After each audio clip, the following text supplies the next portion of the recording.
Welcome everyone to Seek, Go, Create. This is your host, Tim Winders. This is where we redefine success in leadership, business, and ministry. We got such a great conversation today. I'm excited about talking to our guests about vision and copywriting and messaging and marketing. Anyone that's been around me knows that I really, really love all of those conversations. So we're going to have fun with that. In just a moment, I'll get to her. I do want to ask, as I always do, please connect with us outside of just the podcast or the YouTube channel, or if you're watching this on one of our social channels, please, if you're on one of the social channels, jump down and say hello, make comments, ask questions.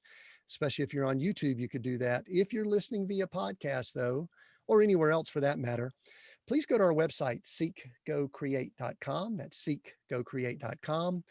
And give us your best email address. We've got some cool stuff we'll get out to you, and we'll keep you updated on all that's happening with the channel Seek, Go, Create. And what we really love to do is just to continue the dialogue, because this is a cool conversation that we're going to have with myself and Jennifer, our guest, but we also like to continue the dialogue with you. So join in and do that by getting us your best email address. Let me get to this introduction. I'll tell you that when I do my research for our guest, I usually take about an hour, 2 hours, but I kind of went down a rabbit hole with our guest today because there was so much that I could research by watching videos and hearing her speak at events, and just she's got so many areas that we can discuss. Jennifer Hudye is our guest today, and she's the founder and CEO of Conscious Copy and Company, one of the top copywriting companies in the digital marketing world. And it is where they help entrepreneurs communicate their vision and message in a way that inspires people to take action. And there is so much more that I could have gone into on her bio. I am going to pause it there though, and just welcome Jennifer to Seek, Go, Create. Jennifer, welcome. Thanks so much for having me, Tim. Yes, great to have you here. And you've got a massive bio, so I hope I didn't shortchange you at all. But the first question I really like to ask is, Jennifer, if we just bump into each other somewhere, either virtually or real world, hopefully we could do that in the near future. And I say, Jennifer, what do you do? What do you tell people when someone asks you that question? Yeah, it's a interesting question. And I love this question because we help entrepreneurs do something very similar. That ultimately what I do is help entrepreneurs and business owners really come up with their unique message that stands out in the marketplace, but also reflects who they are at their core, and make sure that that message and their vision that's infused into that message inspires the right people to take action. So their ideal clients to open up their emails, to click their emails, to buy their products or services, sign up for calls.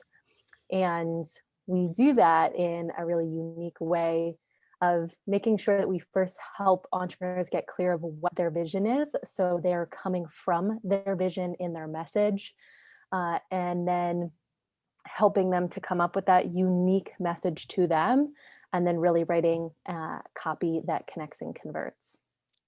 Yeah, that's okay. There was so much there. Every time I ask that question, it kind of gets me going on all these tangents from the questions that I had written out. So thank you for that. And I also want to warn you, I'm a note taker, so I'm taking notes here. So if I'm looking down, I'm kind of writing.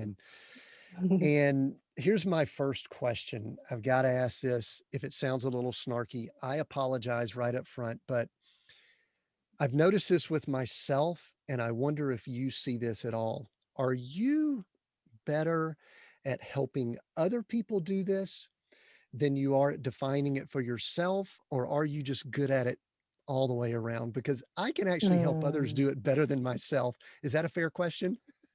That's a great question. Yeah, one of the terms that I heard several years ago, I can't remember who I originally heard this from, but it's hard to see the message when you're the one in the bottle. And that is so common. And one of the biggest things that our clients run into, where they, like, of course they know what they do, but then they stumble on the question of how to really communicate it. For myself, I feel like sometimes I will waver between the two sides. So uh, at the core, it's always been really important for me to make sure that I'm the one creating our message for our company and our vision, and I still though get support from my team members, though the copywriters on our team and the team members that are trained in marketing to just help me see my blind spots or see the areas where I'm just assuming that people know what I'm talking about or the words that I'm using. So I think it's a combination. I love creating it for my for ourselves. Like one of my favorite things is digging into our own messaging, and I definitely need support from my team members as well. I think it takes a big person to admit that, doesn't it? Don't you think? Yeah. And listen, for those of us that are in the business of helping others, I think that we're not being true to ourselves. We're going to be talking about words like conscious copy and some of Mm. the things you have as foundational principles of your company in just a moment. But if we were to get uh, on this conversation and say we've got it all figured out, we're here to help you. To me, there's disconnects there. Mhm. I mean, I'm not, I will never ask a female their age. I'm 57 years old. And I'll tell you, my wife and I have been married 32 years. And there's not many days go by that we sat down and say, you know what were we created for? What's our purpose? What is our vision and mission Mm. today? Mhm. And because I know I am still working on figuring it out. And it seems like you sort of admitted that yourself. Absolutely. Yeah. One of the things I share a lot in our programs and just on podcasts and stages is that as entrepreneurs, it's important for us to understand that our message is a living, breathing organism. Mm. And it evolves over time because we're evolving. And um, whether that's our message changing and expanding, uh, if it's our audience and our ideal client who is evolving and changing, not only the who it is that we're speaking to, but also where are they at in their journey in their world. For example, at the beginning of 2020, there was a lot of things that shifted, and one of the biggest things I shared is, okay, you still may have the same kind of client that you want to help, but what current situations they're going in and what motivates them has completely shifted. So if you're using terms like, in beginning of March, April of 2020, you're helping entrepreneurs and you're using terms like, scale and 10x and more kind of these like aspirational things, you got to flip that into certainty, into safety, into control, into cash flow, because that person is now focused on this. And then also our offers evolve over time too. Whether it is, the actual deliverables of our offer or how we serve our clients, and all of those really, our message, our audience, and our offers is the common, those three parts is our core message. And so it's always evolving. My message is always evolving. We created a new website recently, and I tell the story and joke how I went through a little mini identity crisis, because I was like, okay, I want to create this new message that is an expression of who we are and what we've created and accomplished as a company, but even more importantly, who are we becoming, so that we can grow into this message as well. And so I believe it takes constant checking in with ourselves around it. All right. So I just wrote down message, audience, and offers, and I want to come Mhm. back to that. But one of the things I love to do, because I think you and I, right before we clicked on the record here, we basically said something to the effect, I think you asked, who's the audience? And I gave you a profile that I believe is the audience. Mhm. But there's so many things going on with the audience and like you just mentioned, the last 12 months ish at the time when we're recording it, the audience may be the same, but their mindset may have changed. Mhm. We have things going on in the world. I come from a background, I think I shared this when we started, that I did a lot of training under like the Dan Kennedys of the world. And it was a very strong, I'll use this word, abrasive marketing message. Mhm. and it really fit my generation and my personality. But that doesn't play as well anymore, Mm. even though the mechanisms and all the same. Can you talk just briefly about, I don't know if the word is evolution of marketing or just Mhm. history of marketing. I mean, you go back to John Carlton, you go back to so many of the big names, and some of the people may or may not know these people, okay, if they're not Mhm. marketing junkies. But talk a little bit about the evolution, big picture of marketing before we get down to some nuts and bolts and some things that I think will be practical tips for everybody. Yeah, it's such a great question. Because if we look back to some of the most memorable marketers and advertisers, that if you ask any marketer in today's day and age, like, who did you study from, if they say names like uh, David Ogilvy and Eugene Schwartz and Gary Halbert, these are very common, kind of, they're like the grandfathers of advertising back in, some of them even the 1920s, 1930s. But if you look at advertising in that uh, era, it was one way. It was a one-way conversation where oftentimes they were buying up newspaper ads, or sending direct mail. And there are some really important things to learn from those advertisers and copywriters that are the grandfathers, which is they really, really understood persuasion. Persuasion in print is a definition of copy, and they understood some key fundamentals around human behavior and human psychology and what gets humans to make decisions. So there's some really great um, lessons there that we can take.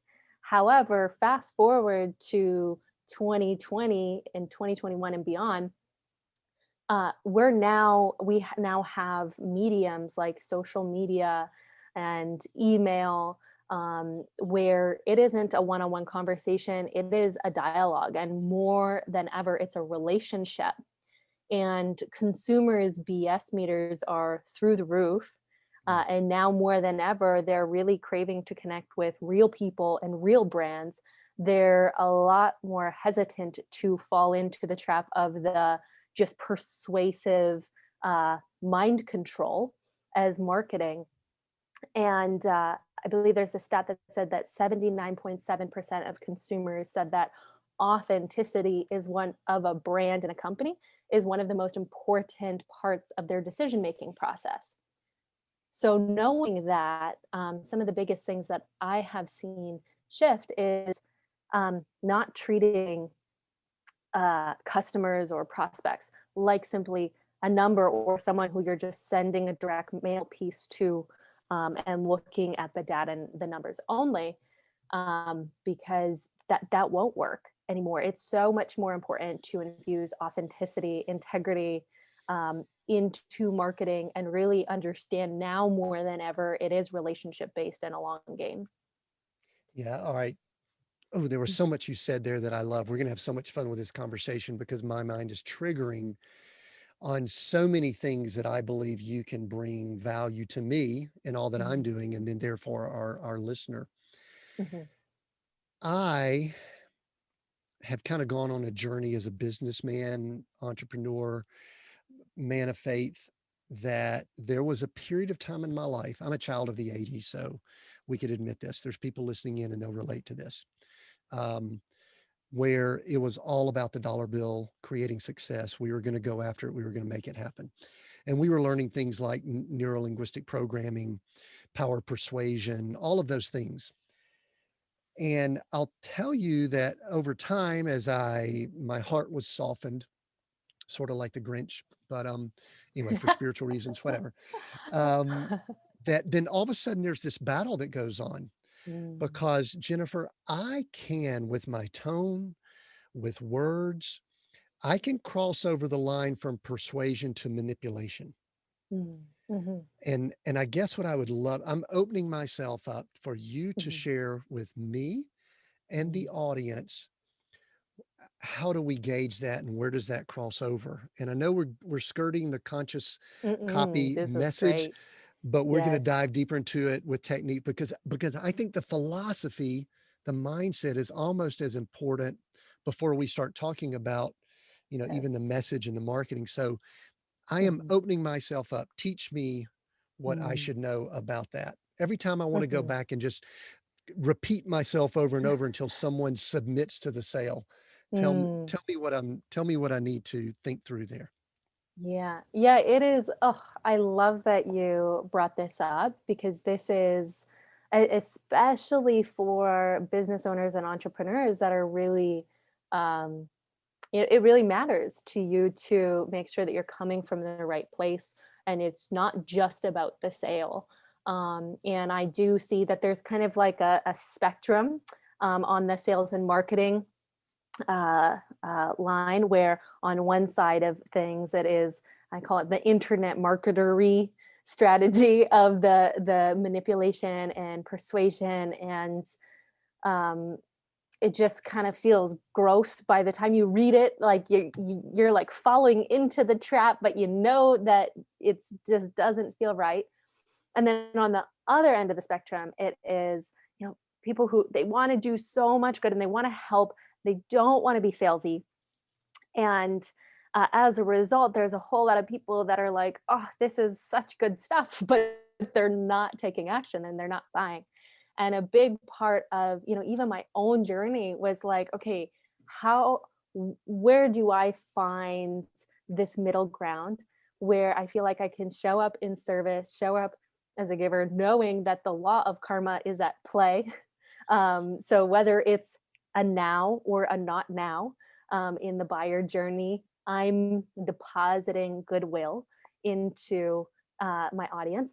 And on the flip side, that I'm doing everything that I can to make sure that if this is the right decision for someone, they're going to step into it. And so, more than anything, it is really important to start with the intention and the come from. Where are we coming from when we're creating a marketing campaign or going into a sales call? And one of the biggest shifts and commitments for me that has opened me up to, just leaning in and being able to sell with integrity is my commitment is I want everyone who is, if this is the best and highest decision for someone, that they say yes. And that's my commitment. It's not to get a sale. It's not just for someone to buy. It's if this is in their highest and best for them to step into this decision, how can I provide them all of the information that they need to be comfortable and confident with that decision and help them get their old patterns or old ways of being out of the way, get me out of the way so they can make this empowered decision.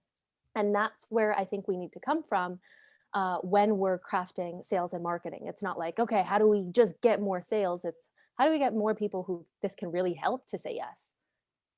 Yeah, and that's very helpful. And I don't have to do it as much as I used to, but I have to constantly remind myself. I Mhm. guess that's a great reason to have someone like you and your team on board to make sure that there is alignment between values and what you're trying to Mhm. do. And then also asking for the sale. I mean, I know there are people listening in because we have a lot of people in ministry and other places like that, that they Mm. don't ever ask for the sale. And that's important too, right?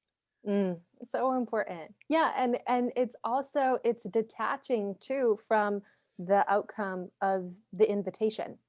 One of my mentors that I've studied with now for a few years, she is a former minister, and her name's Mary Morrissey.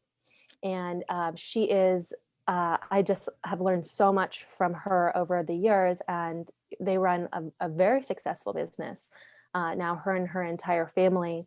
And one of my favorite things that I've learned from her that she shares at the beginning of her offers at her events is she says, I want you to know that this is a fee no offer, which is feel invited, not obligated.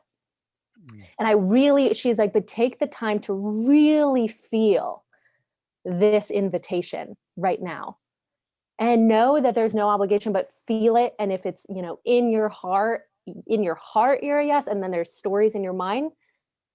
I'm going to invite you to really lean in and check in with your heart. Yeah. And so that is something that, just another perspective shift that's really helped me to also lean into, okay, I'm going to keep making that offer and preface it with non-attachment, but I'm going to make it so that people know that they're invited. Yeah, that's all right. That's so good. All right. I want to go deeper into some vision and message and audience, and I want us to do some practical things. I want to talk about your team. But before I do that, I'm going to do a pivot Mhm. because I want to get to know Jennifer just a little bit more, because I Mhm. think it's great to understand. I think we learn more when we kind of know people's paradigms, their backgrounds and all. So, Mhm. so tell us a little bit. You mentioned journey earlier and some people that have mentored you. So tell us a little bit about your journey and how you've come to be this person that has the expertise and the business and companies that you have. Mhm. Yeah. So I grew up in a very entrepreneurial family. I'm so grateful for just being around entrepreneurship my whole life. But when I graduated from high school, I moved from Saskatchewan, Canada, to Arizona to go to business school at Arizona State University. And What was um, that like? What was that like going from Canada to Arizona? Oh my gosh. Well, aside from the complete shock in weather, which is one of the main reasons why I went, I'll never forget. So the town that I grew up in Saskatchewan, Canada, it had 500 people. Okay. And I literally, when I was a young kid, I brought my pet buffalo to school for show and tell. So that's like the context. And then when I went to Arizona State University, my very first lecture hall, I walk in and there's 500 people. And I'm like, this is as many people as my town. And Arizona State being the largest university at that time in the US of 100,000 kids. So it was definitely a shock. Um, a very big shock. But a big part of my journey too was growing up in an entrepreneurial family. I knew I always wanted to be an entrepreneur, and I did want to just go somewhere where I could really recreate myself and my life exactly how I wanted and really show myself that I could make it. Later on, did I learn that a big part of it, with starting my first businesses was proving to my family because I was the only one that chose not to be part of the family business. And so there was so much hunger and desire to succeed in starting my first business in college. And so when I was in college, I mentored with a well known speaker and businessman named Harvey McKay. He actually wrote the book Swim with the Sharks Without Being Eaten Alive. And it was just a wild chain of events of how he became my mentor. But he actually spoke, he would speak, he's a Hall of Fame speaker, New York Times bestselling author. He would speak at events all over. And I went to one of the events to support him. And it happened to be a Brendan Bouchard event on online marketing. And that event just completely opened up my world to what was possible and gave me the idea for my first business that I started in the fitness space. So when I came back from that event, I was still in college and I basically had this timeline of about 18 months where I wanted to make sure that I started a business, bootstrapped it, and I created an online program called the Strong Mind Sexy Body Blueprint. And it was That's specific. a great name. That's a great name. Isn't You're it going to get it's a some good good. name? Yeah, yeah. Yeah. Yeah. And I built out this online program, was following some different teachings and trainings that I was learning online of how to start an online business. And I poured months and months into perfecting the videos and the PDFs and creating this like amazing online program that I was so proud of, because I was a group fitness instructor and personal trainer at the time. So I took what I learned, in that and turned it into the online program. But my marketing was pretty much an afterthought. So I just figured, oh yeah, like build it and they will come. And so the week before my launch of my online program, I didn't really have an email list, wasn't creating any content marketing, and then just put it out into the world and assumed that people were going to find me. They were going to find my webpage and start buying like crazy. But that didn't happen. Wow. Yeah. So like many others, great idea, great Mhm. product, great name. I mean, that name has just great stuff written all over it, but obviously didn't get the results, didn't get, one of the things that is kind of a theme here is redefining success. And Mm. we talk about events and things in life. Everything in me wants to ask about you bringing the buffalo to school, but the better question is, what did you learn and change from product release that I'm assuming you're saying that was a failure, or did it just Mm. not go as planned? What are you calling that Yeah. experience? Oh, well, it was one of the greatest lessons that I could have learned early on. And I wouldn't consider it. I mean, I was very disappointed. Reflecting back on it now, I wouldn't consider it a failure. I think, and during the time, I definitely did. But what I immediately started thinking is, okay, maybe it's the course. And I was so close to scrapping the entire course that I had spent thousands of dollars on, months of building up. And I was about to scrap that until I went for a walk one day and I found a podcast. It was two people just like this talking about direct response marketing, which was a new concept to me. And one of the hosts said a quote by one of my favorite copywriters now of all time, Robert Collier. And he said, you need to enter the conversation going on in your prospect's mind. And it was like a light bulb moment for me as I was hearing the two of them talk about this idea of direct response copywriting and making sure that you're focused on who your ideal client is, communicating to them in their language, providing value and education up front. They're like, there's an art and a science to actually getting people to buy. And I was just like, I had no idea. I had no idea. And I was it was one of the most it was a defining moment for me, because I felt so empowered to then actually recognize, oh wow, there's very specific things that I could do to make sure this gets in the hands of the right people. And so I started studying different books and online programs, but very similar to many entrepreneurs, like we were just talking about, I had these reservations around selling.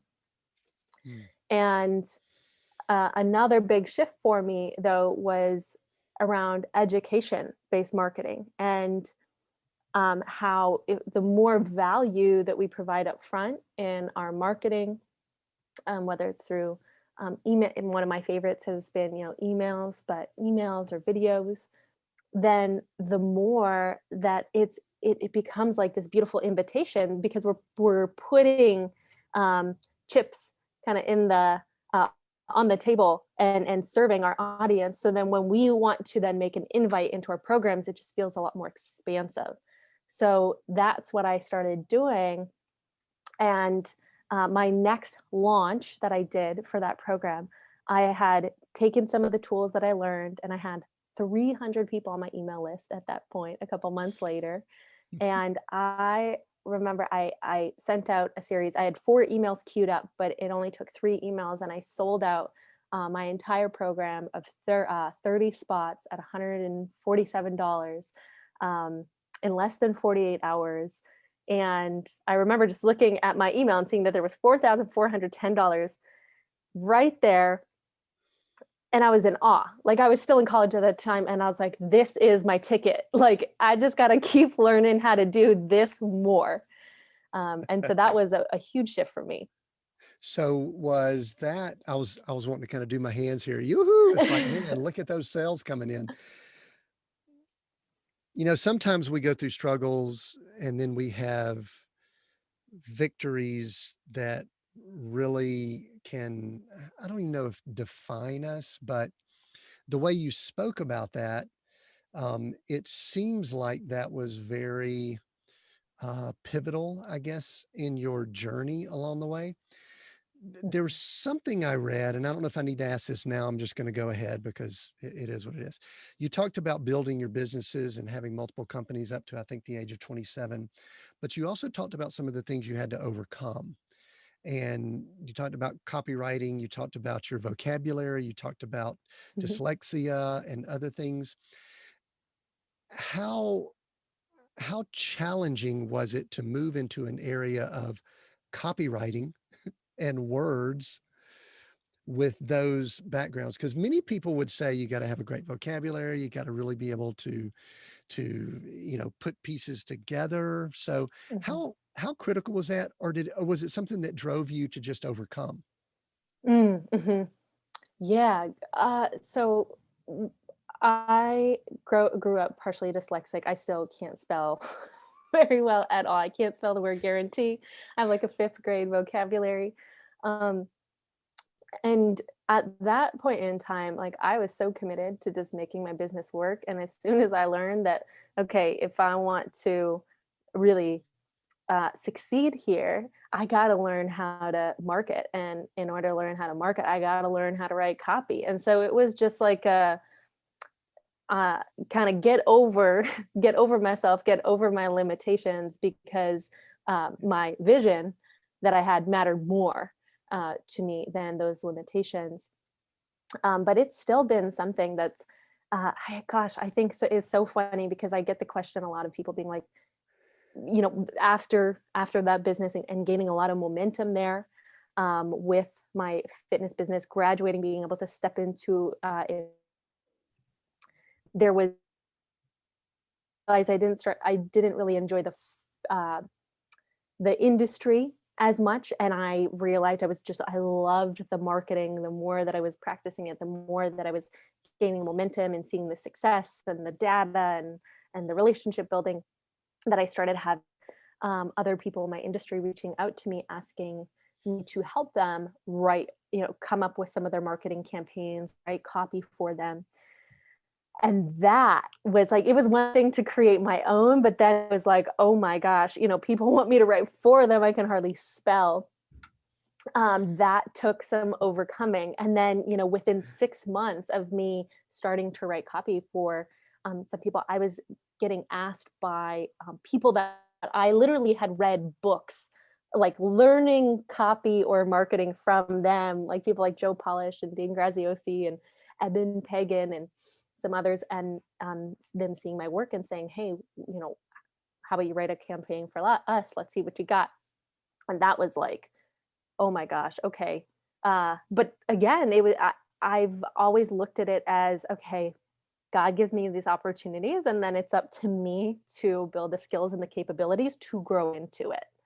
And so that's how I've always looked at this skill, especially. And I do believe that my spelling and my grammar and all that is actually, or it's a superpower now, because one of the reasons why I have become quite good at copy is because we've found across the board, most of society reads at about a fifth grade level, and that's about how much I spell at.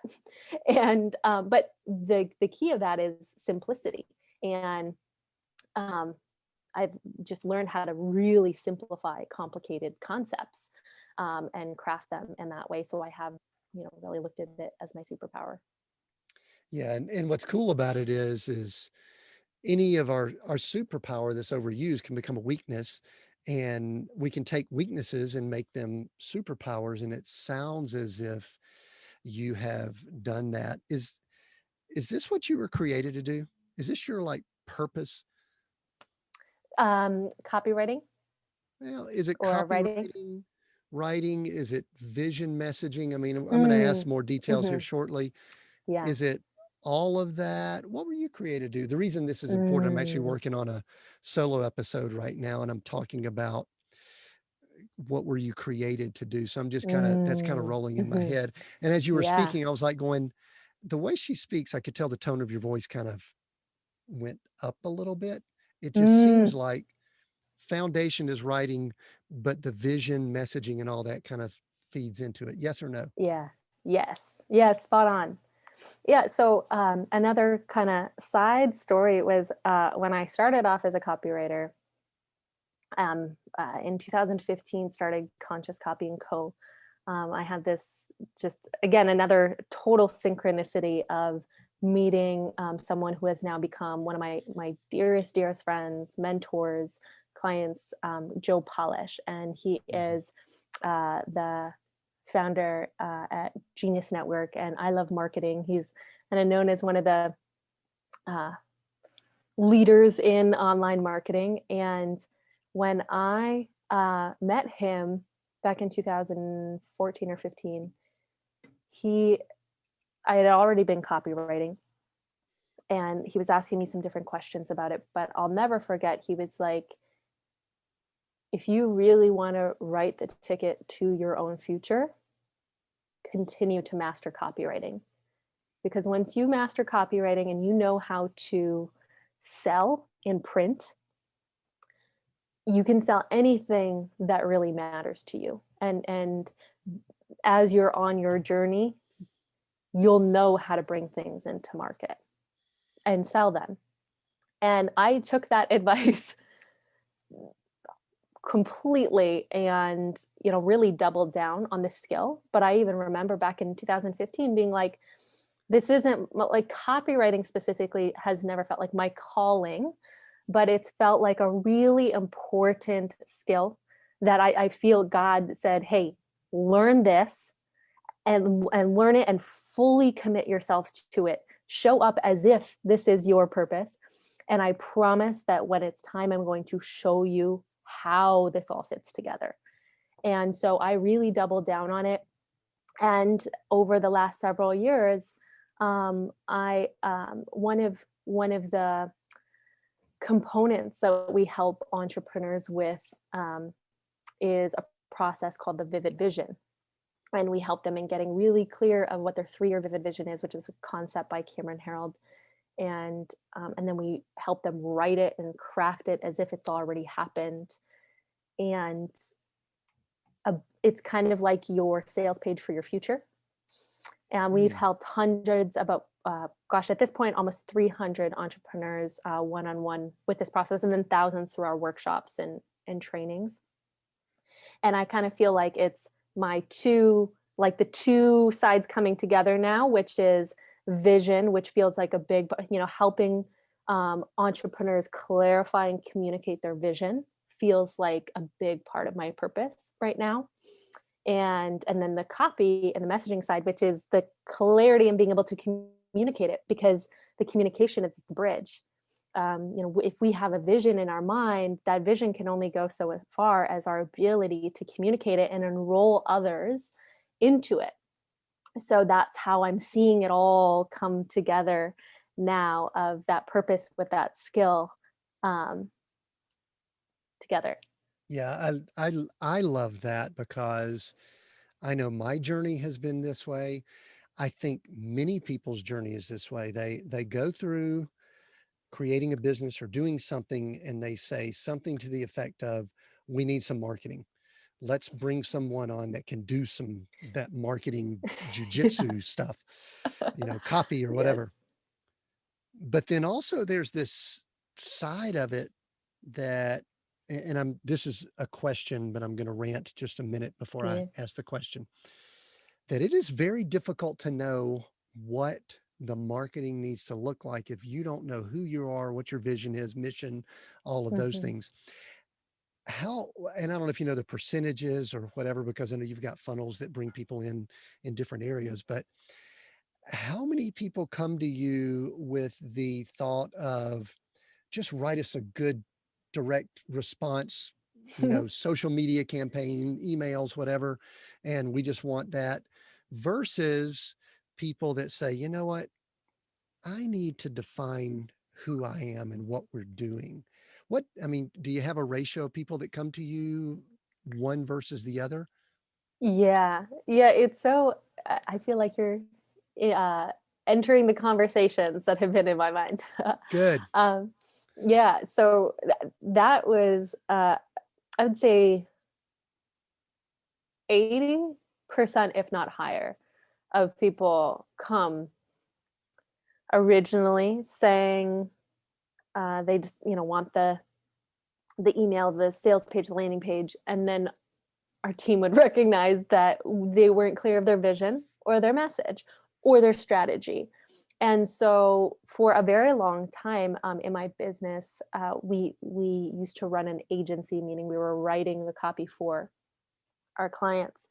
And a big part of the process, which was not what they came for, but what they needed, was in order for us to craft an email campaign or a sales page or a webinar, I wanted to really, or we needed to understand, like, okay, where are you ultimately headed? Like, where is the company going? What is the brand message? Who is the audience? What are the offers? How do we communicate this at the core? What is the strategy? Okay, now we can write the copy. The copy was actually step 5 when they came in entering thinking it was step 1. And so for years we've been doing these other components, and I just knew that in order for us to ultimately be successful with the copy, we had to include the vision and the message.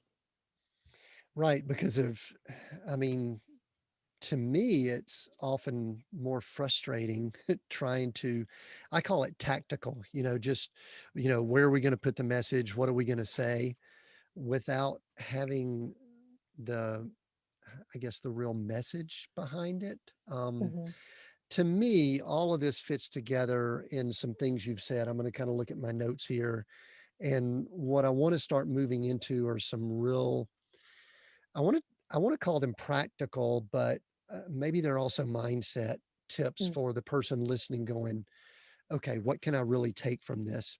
And then as we wrap up, I'm going to tell people how they could connect with you. And I know you've got events and things like that that they could get involved with. But I think one of the best things I heard you say was you need to get inside the head of the person that's going to be reading. That falls under the know your audience, Hmm. which also then falls under the vision.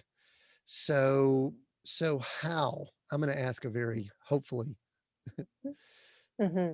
how to how do we Yes. get in the head of the person that's going to be reading or engaging or interacting with us in our business, our company, our ministry, whatever it is we're trying to share as a message. How do we get in their head? Hmm. Yeah, this is honestly one of my favorite questions, because it is the most important question to really ask and then be able to answer for your business, because understanding your ideal client is going and how they communicate and what matters most to them is what's ultimately going to be the difference between successful marketing that converts and unsuccessful marketing that doesn't convert. And the first place to start is really assessing who is your ideal client, who is the person that you do want to attract in. The answer is not everybody. There is that saying, I can't remember again who quoted it, but if you try to be everything to everybody, you're going to be nothing to no one. And so it's so important to really focus in on who that person is, not just their demographics, though, of like, okay, are they male or female? Where do they live? What are their hobbies? What is their income? But rather understanding their psychographics And ultimately, you want to be able to answer three main questions around this. The very first one is, what is their current situation in the area that you can really help them with? So their current situation would be like paint the actual picture of what's going on in their world, their challenges, their frustrations, their pain points, uh, and specifically in their language. How are they saying it? This is a really important piece. Not how are you hearing it, which most people will get in the trap of doing. And I'll share with you how do you find out how they say it in a moment.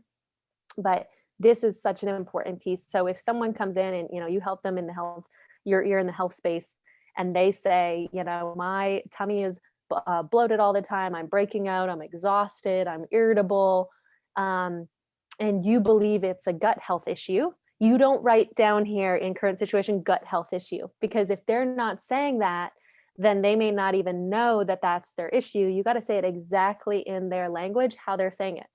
Exhausted, irritable, bloated. This is so important, and I'll weave in on how this all comes together in a moment. So that's the first one, current situation. The second area is actually kind of on the other side of that, which is, for this ideal client, what is their ultimate desire or destination that they want to get to?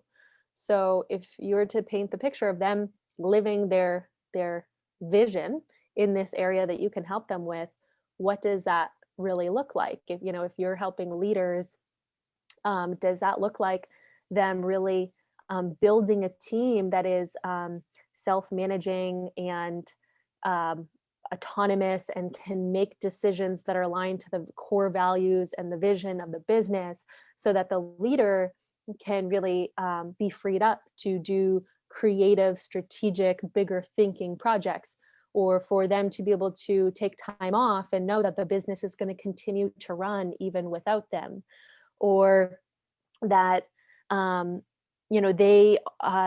their team is bringing ideas and strategies to the table that they're also implementing and executing on and seeing to the finish line. Like, those may be some specific things that the leader would envision. Oh, if that happened, like, I'd write a check to anyone who can make that happen, right? So that's the second one. The third one is right in the middle, and it's, what are their fears and objections? And these are the fears and objections that are currently getting in the way of where they are to where they want to go. So what are the stories or beliefs that they have around why they haven't been able to get what they wanted so far? Say in the leadership example, they may think, I don't have the right team. I can't afford hiring really high quality people. All the good high quality people are taken, etc. So that's kind of at the core, those three questions: current situation, desires, destination, fears, and objections. The way in which you find all of this out, the magic place that you go is honestly by asking them. So if you have access to your ideal client, one of the best places is on your sales calls. If you are having sales calls with people, or you're having simple conversations with people who you'd think, oh, that's definitely an ideal client. What are they saying in these areas? And then write it down exactly how they say it in their exact language. If you can't have one-on-one conversations to them, where are they hanging out online, where they may be having conversations like this in Facebook groups or forums, that you can pull that directly. But it's really important to make sure that you have that exact language and you're taking it from your ideal client. Yeah. How often do you have people come to you and you bring up something like this about how important it is, and they go, I have no idea about my ideal person, what they're going through? Does it concern you at all when you've got business person or leader or head of an organization, when they don't really know their end user at all? Yes and no. So It's okay. oftentimes with our idea, like with the clients that'll come into us, if they don't have the answer to these questions, the types of people that we work with, they have a proven product or service. So like they already have salespeople, they're just maybe not tracking it. So there's like a sense of, we have all the ingredients, we just don't know the recipe. And so that's where it's really easy for our team to go in and kind of guide them and be like, okay, here's how we're going to pull this all together. If it's someone who's kind of early on in their business and they don't have the answers to these questions, the first place I recommend that they go is literally asking making a list of people who they think are their ideal clients, asking them if they would be open to being interviewed for about 20 minutes so they can ask these questions.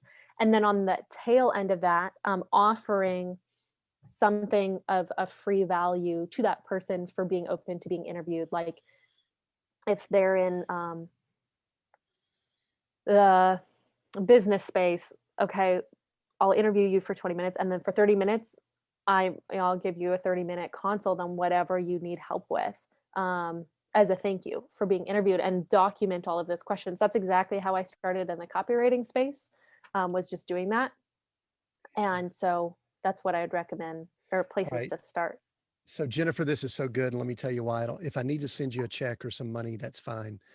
But you just gave me something that's going to cause me to adjust a strategy that I was about to have in place.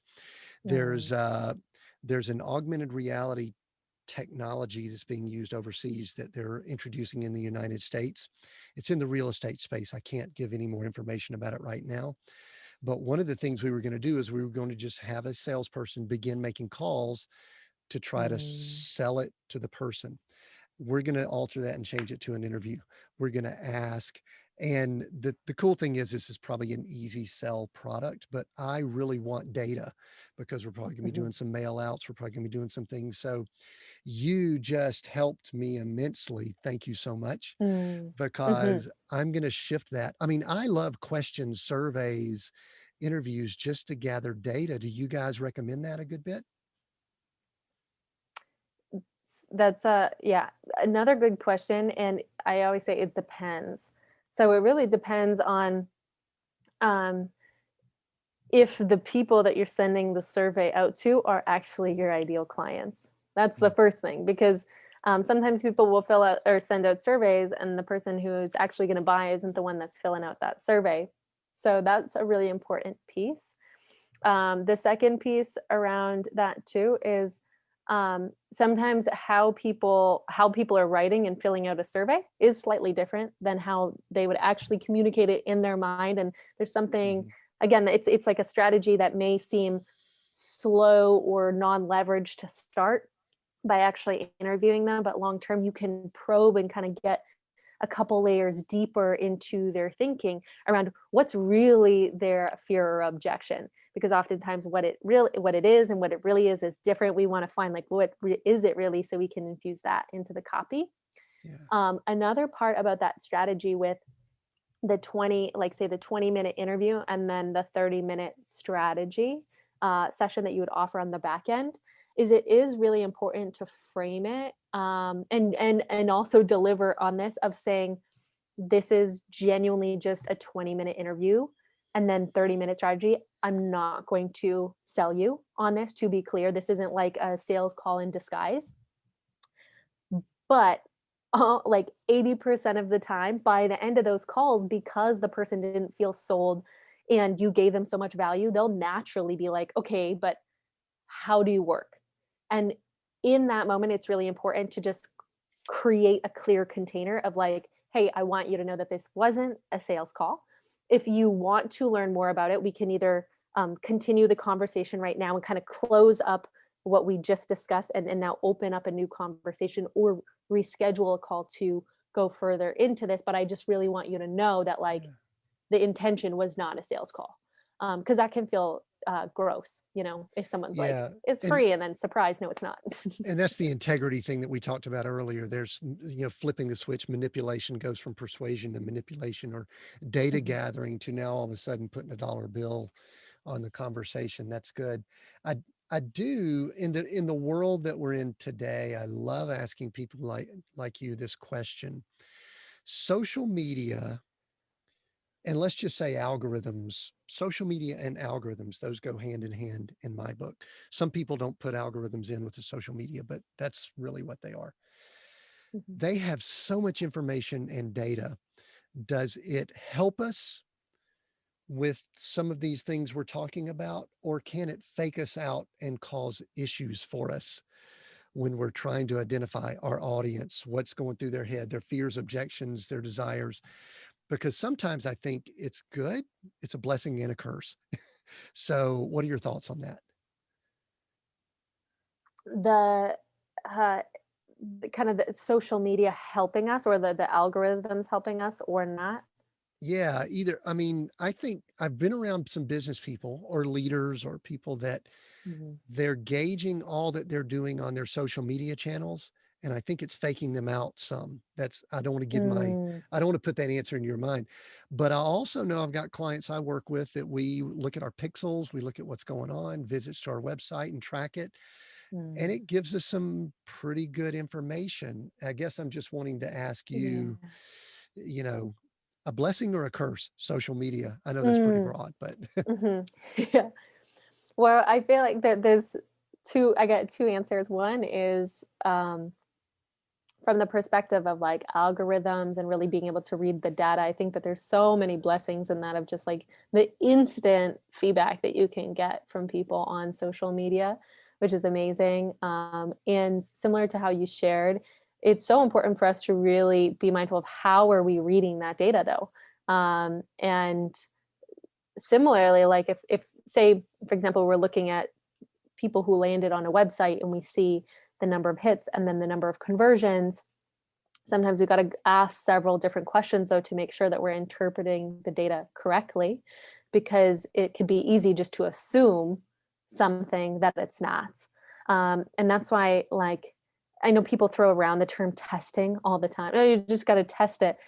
And it's true, testing can take time and effort, but even, when we'll run webinars, I will test something assuming that I understood the data correctly, make a tweak, and then conversions will drop. And then it's like, okay, well, it clearly was something else that I misinterpreted the data with. Um, but then the second layer is with social media. I'm someone who on it's so funny being in the digital marketing space, but I struggle with social media, because again, it's like the blessing and the curse, where I think there's so much power to it.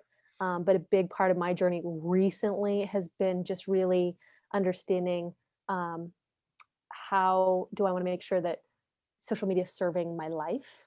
And I'm seeing a lot of really close friends who have huge followings, um, and it kind of becomes like this golden jail cell. And so I have actually found many different ways to really grow our business successfully without it.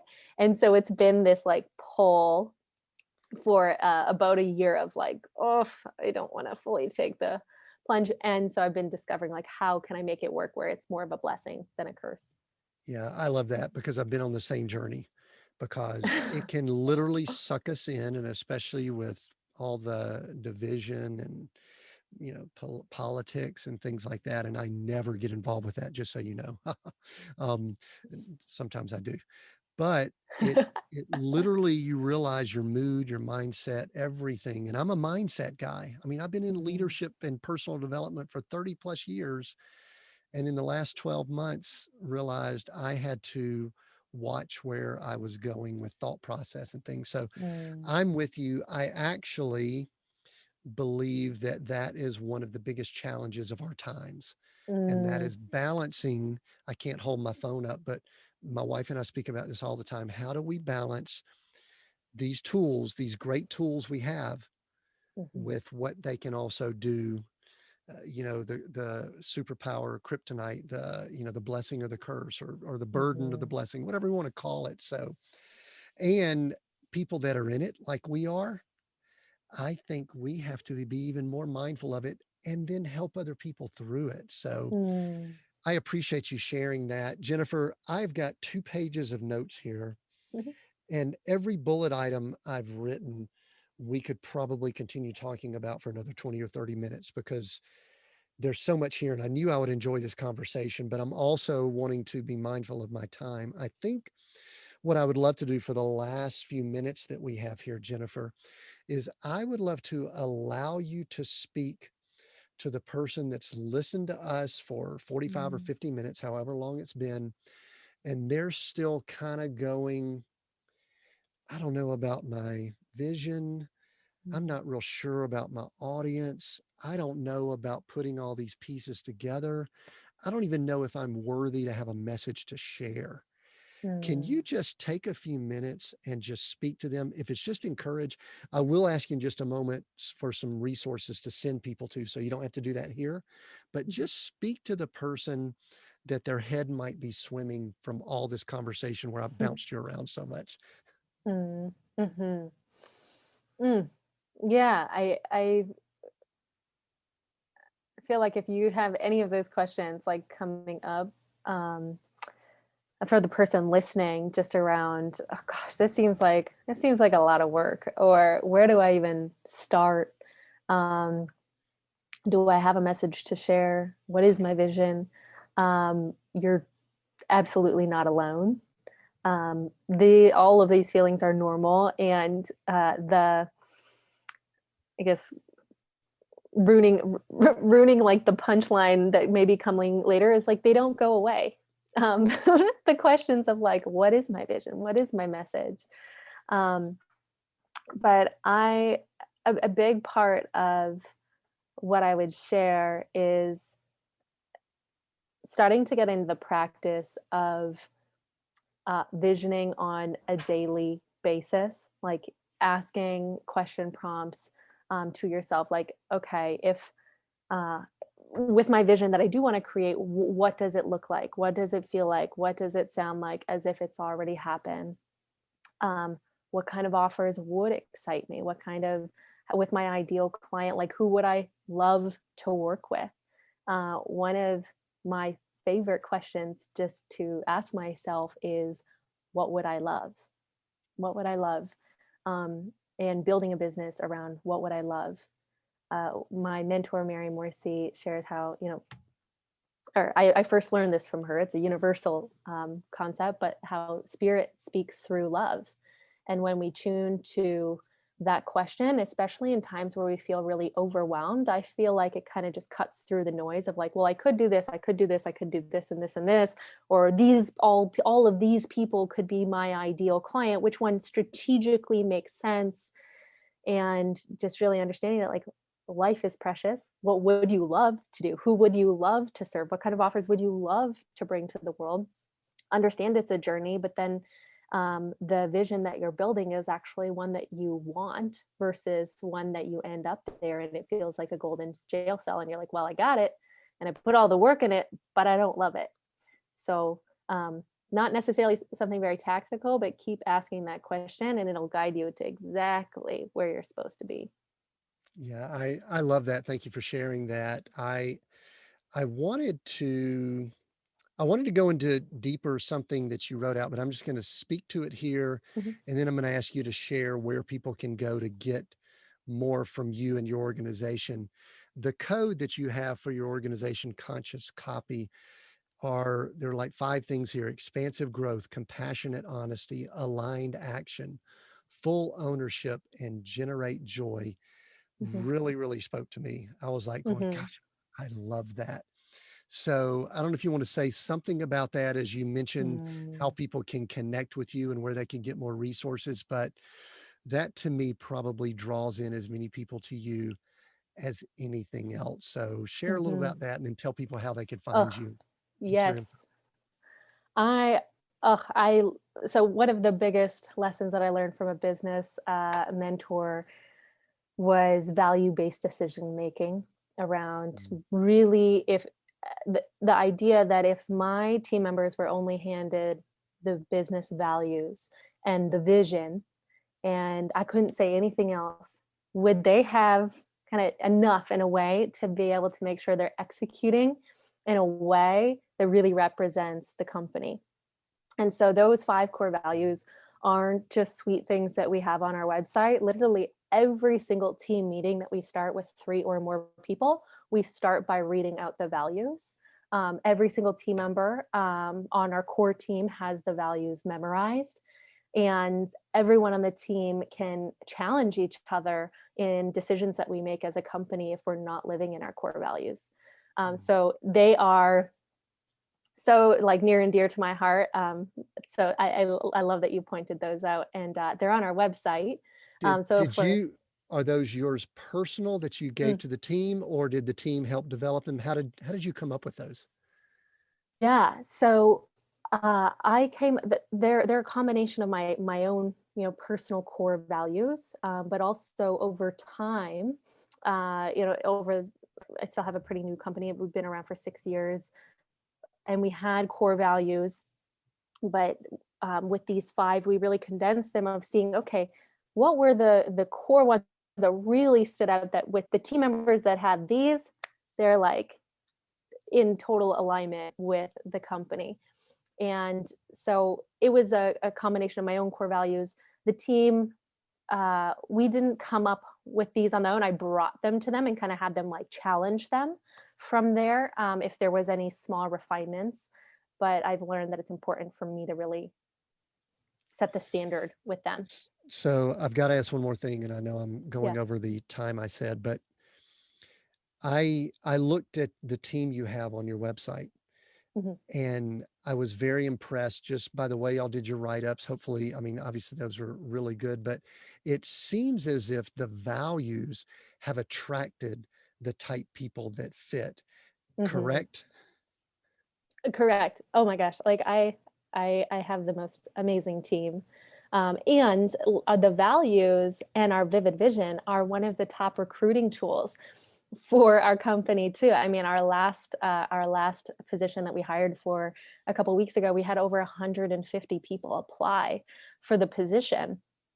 And the number one things that when we wrote, why are you applying? It was our vivid vision, where we're going, Mhm. and our values. And they said, your values just speak to me. So naturally, we've attracted people like that. And then when people aren't living in the values, they know that there's a clear guardrails of, they're not showing up in the values. It's nothing personal, but they just can't be part of the team. Wow, thank And you. I also Thank you think for it's a that. gift for them too, for them to show up, and learn how to then translate that into every other area of their life. Mhm. Yeah, yeah, that's excellent. Okay, next to last question. Um, if people wanted to connect with you, I know you've Mhm. got more resources, you've got events coming up that may or may not Mhm. have happened depending on when people are listening, but how can people connect with you? Where do you want to send them? We'll include it in the notes, but just verbally let people know where to Yeah. go. Yeah, the best place to go and learn more is over at my website, which is consciouscopy.co. It's not .com, so consciouscopy.co. And over on there, you can even go check out the Start Here page, which really shows you around, has some really awesome free resources depending on where you're at as a business owner and what you need the most help with. We also have really awesome workshops that may not be coming up during the time of this recording, which is consciouscopy.co/WS. But you can just go check out everything on there. I am on social media, sort of, or I am, but at Jen Hudye, JENNHUDYE.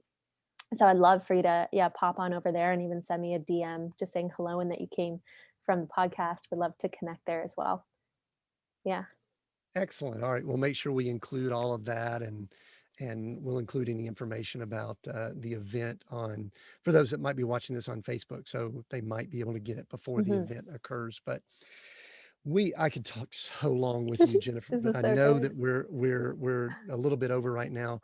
We are Seek Go Create is our channel. Mhm. It means a lot of things, those words do, but I like to ask this final question: Seek Go Create, those 3 words, which word resonates with you more and why? Mm.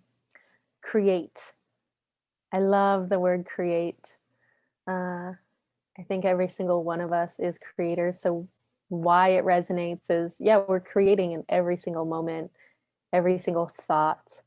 Um, and being conscious creators so that we actually are creating what we want versus what we don't want. And if we just keep following that, we're going to continue to build really beautiful lives. Excellent. I was sort of expecting you to answer that one, but anyway, very good. So Jennifer, thank you so much for joining Mm, us. For those that have listened in, I know that you've enjoyed this. I'm going to ask another favor, and that is share this. mm, Share this, rate it, let other people know about it, post it on your socials and other places just so we can get this message out. I do believe that the conversation today about vision and knowing who you interact with is foundational to really almost all of our success. So please mm. share this. And thank you for continuing to connect. We are Seek, Go, Create on all the channels. You could find us there, continue the conversation. As I mentioned at the beginning, you could find us at seekgocreate.com. New episodes every Monday. Join us. We'll have another great guest next week. Until then, continue being all that you were created to be.